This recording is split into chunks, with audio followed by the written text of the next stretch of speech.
नमस्कार साथियों, editorial discussion में स्वागत है। आज 10 जुलाई है, अपन एडिटोरियल डिस्कशन करेंगे। आज है एक एडिटोरियल डिस्कशन और मैनेजमेंट का जो टॉपिक चल रहा है उसी के संदर्भ में। जो आज का एडिटोरियल है, भारत को रक्षा व्यय में पर्याप्त वृद्धि करने की आवश्यकता है। ये चिंता जता रहा है भारत को रक्षा क्षेत्र में काफ़ी खर्च करने की आवश्यकता है, क्योंकि अभी हाल ही पाकिस्तान के साथ युद्ध हुआ या चाइना के साथ भी कभी कभार मूवमेंट होती है, तो भारत को बहुत बड़ा एक चैलेंज है। उसी के संदर्भ में आर्टिकल आया है। जो अपना पेपर सेकंड में साइंस टेक्नोलॉजी डीआरडीओ क्षेत्र में भूमिका भारत सरकार द्वारा और रक्षा के क्षेत्र में जो क्या कार्य किए जा रहे हैं उसी के संदर्भ में ये आर्टिकल जो अपन पढ़ेंगे। और पेपर फर्स्ट के जो मैनेजमेंट का टॉपिक है, ई कॉमर्स पढ़ लिया अपन, विशेषता पढ़ लिए, प्रकार पढ़ लिया। आज अपन लाभ और चुनौतियाँ और सरकारी द्वारा क्या प्रयास किया जा रहा है मार्केट में उसी के संदर्भ में पढ़ें, ताकि करंट अफेयर के साथ भी आगे अपडेट रहे। देखो, ये मैंने आर्टिकल 19 मई को समझाया था, आपको ये याद होगा। आप इसरो और डीआरडीओ के क्षेत्र में समझाया था। उस समय क्या होगा था, PSLV-C61 असफल होता, उसी के संदर्भ में आया था, मैंने आपको समझाया था। अगर वो आप सुन के जाते तो 2024 का जो मेंस का पेपर आया है आपके सामने, जिसके अंदर भारत के रक्षा उत्पादन विशेष रूप से और अंतरिक्ष तकनीकी स्वदेशीकरण रणनीतिक प्रौद्योगिकीकरण महत्व समालोचनात्मक मूल्यांकन है। अगर वो सुनते कम से कम आप 10 लाइनों में से 7 या 6 लाइनें कम से कम लिख के आते हैं, क्योंकि मैंने वहाँ समझाया था कि आत्मनिर्भर बनने के लिए क्या महत्व होगा, क्या चैलेंज होगा, और डीआरडीओ द्वारा क्या स्टेप उठाए, मिसाइल टेक्नोलॉजी के संदर्भ में इसरो और डीआरडीओ दोनों क्या योगदान है। अगर आप वो सुनते, आप कुछ भी नहीं पढ़ के गए तब भी आप अच्छे से लिख के आते। लेकिन उसका मकसद ये था, ये 19 मई को मैंने समझाया था और क्वेश्चन आपके सामने अभी आया है। तो इस तरह बहुत सारे प्रश्न आए हैं, मैं खोजता रह जाता हूँ, लेकिन मेरा मकसद इतना है कि मैं जो कर रहा हूँ आपको फ़ायदा। उससे पहले अपन, आज गुरु पूर्णिमा का दिन है, सभी गुरुजनों को मेरी तरफ से बहुत बहुत शुभकामनाएं, क्योंकि गुरुजन बिना ही अंधकार मिटाने वाला ही गुरु होता है। उसी के संदर्भ में ये अपन आज गुरु पूर्णिमा मनाया जाता है, जो अपन आगे पढ़ते हो कि भारत के रक्षा व्यय की पर्याप्त वृद्धि की आवश्यकता की बात की जाए कि भाई ये क्यों कह रहे हैं। अभी वर्तमान में अन्य देशों की तुलना की जाए तो वनवाद में अन्य देशों की तुलना की जाए, जैसे अमेरिका, चाइना, तो अमेरिका के पास इतनी शक्तिशाली देश हैं, तो अमेरिका कितना खर्च करता है, 3.35 जीडीपी का, कितना कितना 3.5। चाइना कितना कर रहा है, 1.6%। रूस कितना करता है, 4.1%। भारत कितना करता है, 2%। सऊदी अरब कितना करता है, 6.5%। और वैश्विक खर्च के अनुमान में भारत का कितना, लार्जेस्ट चौथा स्थान है। अभी फिर भी बोल रहे हैं और खर्च करना भाई। और चैलेंज क्या रहता है, अगर मान लो रक्षा क्षेत्र में इतना बजट खर्च होता है, तो फिर आपको बुनियादी सड़कें, अस्पताल, शिक्षा जैसे पे खर्च करना बहुत कठिन होता है, क्योंकि भारत अभी सब विकासशील देश में, न कि विकसित देश में आता है। अभी इसी के सिलसिले में बात हो रही है कि भारत 2025-26 की बजट की रक्षा का अनुमान जीडीपी का 1.9% है, बिना पेंशन को हटा के कह रहा है इतना खर्च हो रहा है। और जबकि ये 2000 के दशक की शुरुआत की लगभग 2.2% की बात हो रही थी। अभी ये आपको पता होगा कि इतना ये इसलिए हो रहा है बात, क्योंकि पाकिस्तान के साथ युद्ध हुआ था। उस समय बजट पर डे की बता रहा है, 4-5 दिन जितने भी वो ड्रोन के माध्यम युद्ध हो रहा था यहाँ, तो उस समय बता रहे हैं पर डे 900 करोड़ रुपये खर्च हो रहे थे एक रिपोर्ट के अनुसार। तो आप सोचो, अगर मान लो युद्ध लंबा जाता है तो देश पूरी बर्बादी का कगार पे होता है, बाकी आवश्यक चीज़ों पे ध्यान नहीं दिया जाता। इसीलिए हमेशा लोग कहते हैं युद्ध से दूर रहना चाहिए। और वास्तविक रक्षा खर्च की बात की जाए तो 5.94 लाख खर्च किए जा रहे हैं। कितने, 5.94 लाख करोड़ खर्च किए जा रहे हैं, जिनमें से 1.4 लाख करोड़ पेंशन में है और 1.72 लाख करोड़ पूंजीगत खर्च, मतलब जो हथियार है, इंफ्रास्ट्रक्चर बनाने के लिए खर्च किया जा रहा है। पेंशन, वेतन जैसे राजस्व व्यय के कारण सैन्य आधुनिकीकरण, नवाचार के लिए संसाधन सीमित हो रहा है। पेंशन पे भी अधिक खर्च होने से भी सैन्य आधुनिकीकरण, नवाचार जैसे टेक्नोलॉजी को बढ़ावा नहीं दिया जा सकता। जैसे वर्तमान में अगर भारत की बात की जाए तो 14 लाख सैनिक है भारत के पास। कितने, भारत के पास वर्तमान में अभी 14 लाख सैनिक है। अमेरिका के पास 14 लाख प्लस विश्वव्यापी तैनाती है, जो सेकंड लार्जेस्ट में आता है भारत। 14 लाख सैनिक है। चीन के पास 20 लाख सैनिक है। टेक्नोलॉजी के मामले में भारत कुछ आयात, कुछ स्वदेशी बढ़ावा दे रहा है, सैन्य निर्यात में बढ़ रहा है, लेकिन पिनाका जैसे ब्रह्मोस मिसाइल है वो भारत की है, और मैंने उस समय ये आपको समझाया था स्वदेशी मामले में। रक्षा सहयोग की फ्रांस, रूस और पेरिस इजराइल के मामले में सहयोग कर रहा है। तो ये मोटी मोटी आपको ये फैक्ट याद रखना, जिससे एग्जाम में जब भी भूमिका बढ़ाने की मौका मिले तो आप ये कह सकते हैं कि वर्तमान की स्थिति के अनुसार 2025-26 के डाटा के अनुसार जीडीपी का मात्र 1.9% खर्च होने के बाद में, क्योंकि चाइना और पाकिस्तान के सामने भारत को बहुत बड़ा समस्या आ रही है, तो भारत को रक्षा क्षेत्र में खर्च करना पड़ सकता है। लेकिन चैलेंज यही मैं बता रहा कि भाई आवश्यक सुविधा पे ध्यान नहीं दिया जा सकता। अभी ये कह रहा है कि आवश्यकता क्यों, भारत को क्यों कह रहा है ये लेखक कि भारत को रक्षा क्षेत्र में ज़्यादा खर्च करना चाहिए। देखो, एक तो भारत को दोनों मोर्चों पे लड़ना होता है, कैसे, चीन और पाकिस्तान के बीच में दोनों के साथ लड़ना पड़ता है भारत को। इसीलिए कह रहा है भारत को हथियार टेक्नोलॉजी, जैसे अभी S-400 टेक्नोलॉजी जो ट्रम्प था वो कितनी कारगर साबित हुई, भारत ने कितने हथियारों को रोका, स्वदेशी उसके पाकिस्तान की मिसाइल को ड्रोन के, न जाने कितना नुकसान होता है ना, भरपाई करना बहुत मुश्किल होता है। इसीलिए बोलते हैं कि ऐसा टेक्नोलॉजी हथियार युद्ध को रोकने में भी सफल हो, और आत्म जो सुरक्षा है वो भी दी जाए, और ज़्यादा बजट खर्च ना करना पड़े। दूसरा स्टेटमेंट कहता है कि हथियारों को सैन्य साझाओं के समान आधुनिकीकरण की आवश्यकता है। भारत में जैसे रक्षा प्रणाली को 1970-60 के दशक की तुलना में उससे कई गुना ज़्यादा अभी भारत को और आवश्यकता है। इंडो पैसिफिक क्षेत्र की शक्ति संतुलन करना जरूरी है। इंडो पैसिफिक जो चीन की आक्रामक नीति मुकाबले है, भारत को अपनी नौसेना, वायुसेना मजबूत करना चाह रहा है। हिंद महासागर के क्षेत्र में जितने भी देश आ रहे हैं वहाँ पे अभी क्या चाइना को एक योजना चला रही है कि चाइना वो धीरे धीरे सभी देशों में अपना आत्मनिर्भरता स्वीकार करवा रहा है, बजट को दे रहा है, रक्षा क्षेत्र में बढ़ावा दे रहा है, हथियारों को बढ़ावा दे रहा है। तो इसीलिए भारत को संकट आने वाला, यहाँ ये लेखक चिंता जताया जा रहा है कि भारत को इंडो पैसिफिक क्षेत्र में शक्ति संतुलन, जैसे चीन की नीति भारत को अपनी नौसेना और वायुसेना जैसे को बढ़ावा देने की आवश्यकता को महसूस कर रहा है। उसी के रिलेटेड बात करें तो ये दूसरा आर्टिकल कह रहा है कि भाई आतंकवाद, साइबर युद्ध, ड्रोन हमले जैसी नई चुनौतियाँ जैसे स्मार्ट तकनीकी युद्ध के लिए निवेश को आवश्यक होता है।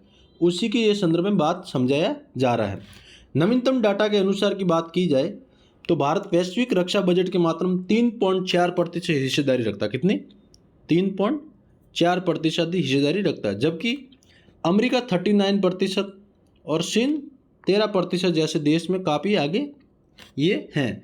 तो आतंकवाद, साइबर जैसे युद्ध, ड्रोन जैसे हमले जैसी नई चुनौतियाँ, स्मार्ट तकनीकी युद्ध के लिए निवेश को आवश्यक होता है। नवीनतम डाटा के अनुसार बात की जाए तो भारत वैश्विक रक्षा बजट में मात्र 3.4% हिस्सेदारी रखता है, जबकि अमेरिका 39% और चीन 13% देश की काफ़ी आगे बढ़ाने की बातें रखता है। तो इसी के आधार पर ये लेखक कह रहा है कि भारत को वैश्विक रक्षा बजट, अगर मान लो आपको कोई पर्सन आ जाए कि वैश्विक रक्षा बजट के क्षेत्र में तो आपको ये जो स्वदेशी बढ़ावा देने के क्षेत्र में या चुनौती आपको लिखनी है या समस्या लिखनी है, तो आपको एक बजट के नाम लिखें कि भारत के अन्य देशों की तुलना में रक्षा का बजट बहुत कम खर्च होता है। तो ये एक बड़ा चैलेंज है, यहाँ समस्या है। चैलेंज बात की जाए, अगर खर्च भी कर ले तो बुनियादी ढांचा बनाना मुश्किल हो जाता है, और अन्य देशों की तुलना में एग्जाम्पल देते हुए और भारत के क्यों आवश्यकता है रक्षा बजट, वो मैंने आपको पॉइंट बताया। आतंकवाद, साइबर युद्ध, ड्रोन जैसे दो मोर्चों पर युद्ध लड़ना होता है, स्मार्ट टेक्नोलॉजी जैसे निवेश की आवश्यकता है। आगे चलते हैं, चुनौतियाँ क्या है भाई। ये कह रहा है रक्षा जो व्यय बढ़ाना कम क्यों मुश्किल हो रहा है, क्योंकि रक्षा व्यय बढ़े इसे वेतन पेंशन में चला जाता है। मतलब वो जो आर्टिकल यही कह रहा था कि टोटल 594 लाख करोड़ में से 1.4 लाख करोड़ पेंशन में जा रहा है, और 172 आधा से बराबर हक जो है पूंजीगत खर्च होने की वजह से पेंशन में जा रहा है। तो ये लेखक चिंता जताया जा रहा है। दूसरा चुनौती क्या है, संसाधनों को बहुविविध मांग है, जैसे स्वास्थ्य, शिक्षा, कृषि। मतलब मैंने बोला ना कि भाई आपको रक्षा क्षेत्र में खर्च करते हैं तो और चीज़ें भी जरूरत होती है, आवश्यकता बुनियादी ढांचे, इंफ्रास्ट्रक्चर जैसे में कृषि के सामान के रूप में आवश्यक होता है। स्वदेशी रक्षा उत्पादन की आत्मनिर्भरता की कमी की बात की जाए तो उसी के रिलेटेड ये बात कर रहे हैं कि स्वदेशी रक्षा उत्पादन आत्मनिर्भर की कमी है, लेकिन उसको बढ़ावा देना चाहिए। जैसे अपन आगे पढ़ते हैं कि रक्षा क्षेत्र में कौन कौन सी योगदान DRDO द्वारा दिया जा रहा है। तो आपको ये चैलेंज 3-4 पॉइंट है, आपको ये याद रखना। आगे चलते हैं कि समाधान और सुझाव की बात की जब भाई आपको ये कह रहा है कि भाई आपको समाधान भी दे रहा है भारत को रक्षा क्षेत्र में और क्या करना चाहिए। ये कह रहा है कि जीडीपी का न्यूनतम 2.5% तो रक्षा बजट होना चाहिए, न कि 1.9% होना चाहिए। अभी वर्तमान 1.9%, तो ये कह रहा है बढ़ा के 2.5% तो कम से कम होना चाहिए। मेक इन इंडिया की बात की जाए कि मेक इन इंडिया आपने शुरू तो किया 2014 में, आपने लिस्ट बना दी 500 से ज़्यादा कि भाई ये जो विदेशों से आया है उनको रोक लगाना, ये भारत में बनाया जाएगा, नेगेटिव लिस्ट बनाई। लेकिन उतनी कारगर से साबित नहीं हो रहा जितना आज विदेशों की तुलना में जो उपकरणों पे भरोसा किया जा रहा है उतना भारत में नहीं है।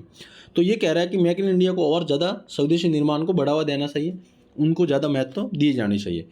सैन्य पेंशन प्रणाली को सुधार करनी चाहिए, जैसे विकल्पी अल्टरनेटिव ऑप्शन और कोई देखना चाहिए। ये कह रहा है सैन्य प्रशासन जो सैन्य पेंशन प्रणाली है, आपको पता होगा दिल्ली में बहुत सारा बड़ा एक आंदोलन मूवमेंट हुआ था, उसी के संदर्भ में सैन्य प्रशासन बोल रहे हमारी पेंशन रोकी गई। लेकिन आपको पता है आज के आपके लाइब्रेरी के आसपास बहुत सारे सैन्य प्रशासन सैनिक होते हैं जो आते हैं, तो उनको बहुत ज़्यादा पेंशन मिलती है। जो एक 3rd ग्रेड के टीचर जो 5 से 6 साल बाद में मिलता है वो उनको पेंशन मिलती है।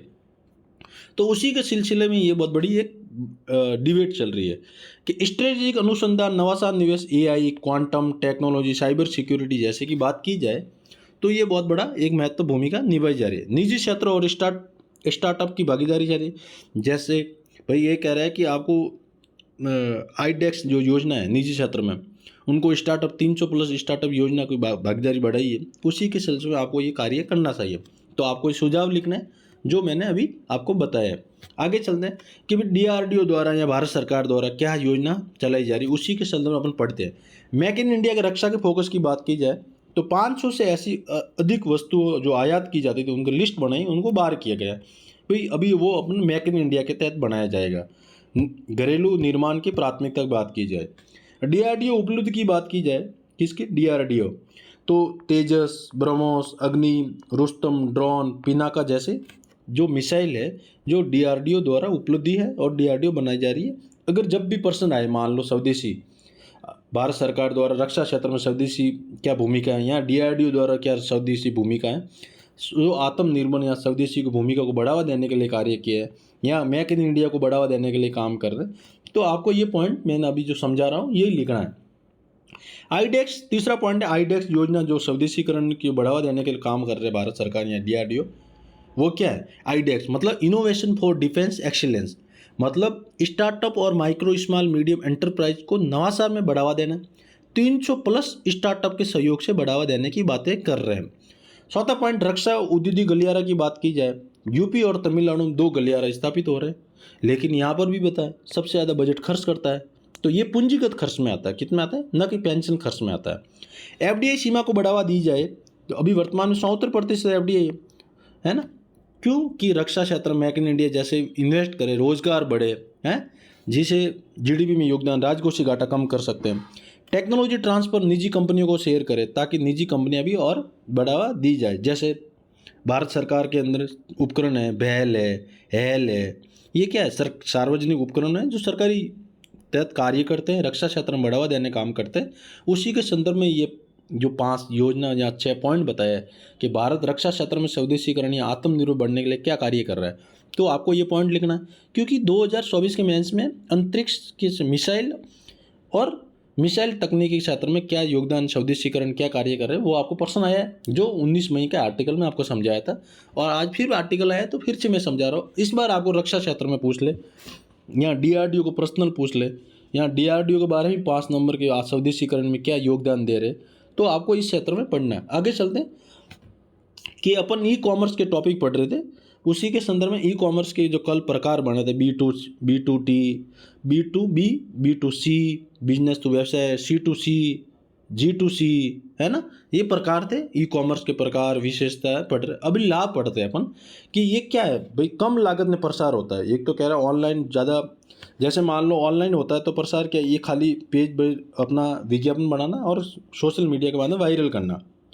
पारंपरिक प्रसार की तुलना में डिजिटल प्लेटफॉर्म की सस्ता है। लक्षित ग्राहकों की पहुंच है, टारगेट रिच, मतलब एआई डाटा एनालिटिकल इच्छित उपभोक्ता वर्ग तक सीधा प्रसार का संभव है। टारगेट तक ग्राहकों को पहुंचना, एआई डाटा जनरेट करना, ये बहुत आसान है। 24/7 ब्रांडिंग इंटरेक्शन होता है, कभी भी आप ई कॉमर्स के जरिए अपना बिजनेस कर सकते हैं, उपभोक्ता सोशल मीडिया को जोड़ सकते हैं, माध्यम से बढ़ावा दे सकते हैं। प्रभावशीलता की मापन का संभव, क्लिक शेयर व्यू जैसे आंकड़ों के प्रसार की सफलता का मूल्यांकन करते हैं। वो अपना ओवरव्यू ले सकता है कि मेरा, जैसे मैं आपको वीडियो दे रहा हूँ, बहुत सारे लोग इसको सीरियस लेते हैं, बहुत नहीं लेते, तो मैं देख सकता हूँ कि और क्या सुधार कर सकता हूँ। लेकिन फिर मैं देखता हूँ कि ये एजुकेशन है, तो इसमें क्या और योगदान दे सकता हूँ, इसमें कौन सा वीडियो कहाँ पे कब कौन सा पेपर में आता है, कब कहाँ आएगा, उसी के सुनता हूँ, तो लोग ट्रस्ट करेंगे, आप ट्रस्ट करेंगे। जैसे मैंने अभी बताया कि 19 मई को आर्टिकल समझाया, डायरेक्ट एग्जाम में आया, हो सकता है इस बार में ये पर्सन समझ आपको ऐसे में देखने को मिले नेक्स्ट वैकेंसी में, है ना। तो कहीं ना कहीं आपको लिखने में काम होगा, तो इसलिए आप ट्रस्ट करेंगे। तो ये क्या है, ये मेरा क्या है, प्रभावशीलता का मापन, संभव और मूल्यांकन बोलता है। 5वां पॉइंट, जो स्टार्टअप और माइक्रो स्मॉल मीडियम पे बल देते हैं, सीमित संसाधनों के बड़े ब्रांड के साथ प्रतिस्पर्धा संभव है। तो ये मोटे मोटे आपको लाभ लिखने, कहाँ लिखने हैं, आपको ई कॉमर्स के संदर्भ में जो मार्केटिंग है वहाँ पे लिख सकते हैं। यहाँ ई मार्केटिंग को बढ़ावा दे भाई क्या होता है, तब वहाँ लिख सकते हैं। अब इसमें चैलेंजेस क्या है, चुनौतियों की बात की जाए तो डेटा गोपनीयता, मतलब AI के जनरेट के माध्यम से डेटा प्राइवेसी, जो पुट्टास्वामी केस है सुप्रीम कोर्ट का, अब उसके आधार पर देखा जाए डाटा गोपनीयता नहीं रहेगी, किसी के प्राइवेसी, किसी के डाटा लेके सुरा सकते हैं, उसे कभी निजी लाइफ में भी जा सकते हैं। तो ये बड़ा सुरक्षा एक संकट है, तो आपको इस चीज़ को रोकना चाहिए। जैसे मैं किसी के ई मित्र में फॉर्म भरा, वहाँ पे डाटा पड़ा, उसने डाटा किसी को बेच दिया है, या मैंने किसी की कंपनी पे कोई सेल किया, वहाँ पे मेरा डाटा पड़ा, फिर उसका घाटा चला तो उसने अपना डाटा किसी और कंपनी को बेच दिया ताकि उसको पैसे मिले। तो ये डाटा गोपनीयता सुरक्षा की संकट की बात कर रहा है। जैसे कैम्ब्रिज एनालिटिकल मामला आया था सामने, है ना, कि किसी को डाटा बेच दिया था। डिजिटल डिवाइड की बात की जाए तो ग्रामीण पिछड़े क्षेत्रों में इंटरनेट की पहुंच सीमित है। आज भी ग्रामीण क्षेत्रों में 2G 4G 1G 2G जैसे डाटा नहीं है, इंटरनेट नहीं है। तो शहर आगे जा रहा है, गांव पिछड़े जा रहे हैं, या अर्बन आगे जा रहा है, रूरल अब पीछे रह रहा है। तो आपको इस चीज़ का चैलेंजेस को सामना करना पड़ेगा, समाधान निकालना पड़ेगा। भ्रामक विज्ञापन, fake news, product, social media, झूठे दावे, उपभोक्ता, बहुत सारे ऐसे अट्रैक्टिव वाले देखो भ्रामक विज्ञापन आ रहे हैं, जिसको कंज्यूमर एक्ट 2019 लाया समाधान करने के लिए, लेकिन फिर भी कहीं ना कहीं समस्या आपके साथ रहती है। चौथा पॉइंट, उपभोक्ता विश्वास की कमी की बात की जाए तो कई प्लेटफॉर्म ग्राहक सेवाओं की गुणवत्ता की बात की जाती है, तो कठिन प्रतिस्पर्धा, ब्रांड दबाव, छोटी कंपनियां बड़े डिजिटल ब्रांड की मुकाबला करना कठिन होता। तो आपको ये पाँच पॉइंट लाभ का लिखना ई कॉमर्स के चैलेंज में, और 5 पॉइंट आपको ई कॉमर्स के चैलेंजेस की बात की जाए तो आपको ये डाटा गोपनीयता, सुरक्षा का संकट, डिजिटल डिवाइड, भ्रामक विज्ञापन, और समाधान के लिए क्या, कंज्यूमर एक्ट 2019 लेके आए थे। उपभोक्ता विश्वास में कमी होती है, अगर मान लो अच्छी आप ग्राहक भ्रामक सेवा देते तो ग्राहक को विश्वास में कमी आती है, जिसकी वजह से ई कॉमर्स मार्केटिंग फेल होने की संभावना रह सकती है। कठिन प्रतिस्पर्धा, ब्रांड दबाव, छोटी कंपनियां के क्षेत्र में आपको लिखना है। आगे चलते हैं, सरकार क्या प्रयास कर रही है, सरकारी क्या प्रयास कर रहे हैं किसके, ई कॉमर्स क्षेत्र में। जैसे पहला पॉइंट आपको याद रखना, डिजिटल इंडिया अभियान, कि वर्तमान में डिजिटल इंडिया अभियान के साक्षरता, इंटरनेट जैसे पहुंच को बढ़ावा देने के लिए अहम योगदान देते हैं। दूसरा पॉइंट, ASCI द्वारा डिजिटल विज्ञापन नियम, भ्रामक विज्ञापनों पर पारदर्शिता जैसे रूल बनाए, जैसे consumer protection e commerce act rule 2019 के अंदर भी है, और consumer protection act e commerce अलग से एक रूल लेके आया है 2000 कब लाया है 20 में, उपभोक्ताओं की शिकायतों का निवारण, धोखाधड़ी पर रोक हेतु। मैती मतलब ministry of electronic transport information योजना के द्वारा डिजिटल साक्षरता कार्यक्रम, विशेष ग्रामीण पिछड़े क्षेत्रों में। ONDC open network for digital commerce, छोटे व्यवसाय, अमेजन फ्लिपकार्ट जैसी कंपनियों को संतृप्त बनाया। G20 मतलब डिजिटल इकोनॉमिक समिट, भारत की भागीदारी वैश्विक डिजिटल अर्थव्यवस्था के संदर्भ में बढ़ावा देने के लिए कार्य किए गए। इसी के संदर्भ में सरकारी प्रयास किया गया, तो आपको ये पॉइंट याद रखना। और DRDO या भारत सरकार स्वदेशीकरण, रक्षा क्षेत्र में पर्याप्त खर्च करना क्यों नहीं कर सकती, चुनौती क्या है, लाभ क्या है, मैंने आपको एक एक बिंदुवार समझाया, आपको अच्छे से समझना है। एक मिलते हैं नेक्स्ट एडिटोरियल डिस्कशन के साथ।